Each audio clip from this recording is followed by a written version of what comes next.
may chance bang manalo sa ejectment case na unlawful detainer kahit na rights lang ang property? I think ang ibig sabihin nila dito sa tanong na ito, Attorney M, kung rights lang, ibig sabihin walang titulo. Di ba, no? Rights lang yung meron. Pinag-usapan natin to kanina. Kanina pinag-usapan namin ni Attorney J.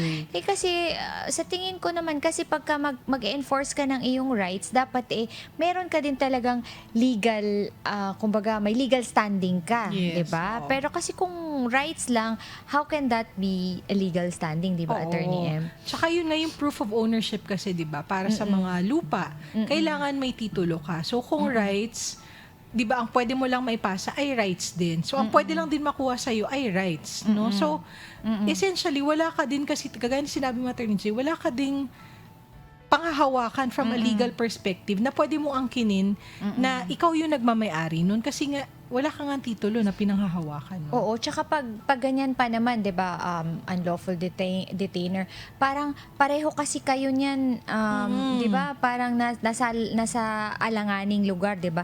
Hindi rin kayo makapag-quieting of title kasi nga walang Hindi titulo. mo nga may issue-han ng titulo. Oo. Kasi Attorney J, di ba, yung ini-issuehan ng rights, yun yung usually yung hindi nga pwedeng Non-alienable yes, land. hindi mo pwedeng angkinin, di ba? So usually yun yung malalapit sa beach, di ba, Attorney J, pinag-usapan din natin kanina, yung rest no? no use, mga ganon, Oo. 'di ba? Oo. Tsaka usually yung mga yung mga nagde-develop ng resorts malalapit sa beach, no? Unless talagang titira ka doon.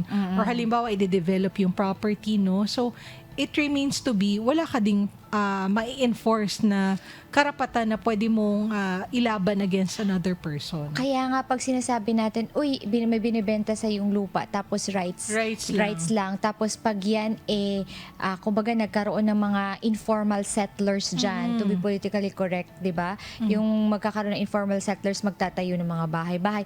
Usually, mahirap mo silang paalisin.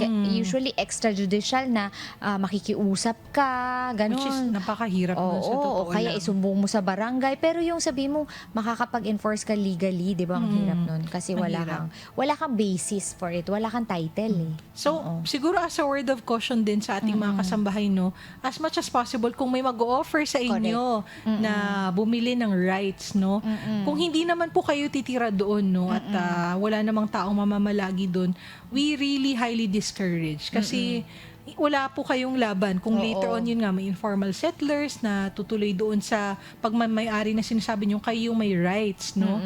Kasi yun nga, sinasabi natin kanina, Attorney J, you cannot give what you do not have din. Legal principle yan. Akala, you cannot lose what you did not have. Tama din naman. It was never yours. Yun. To lose.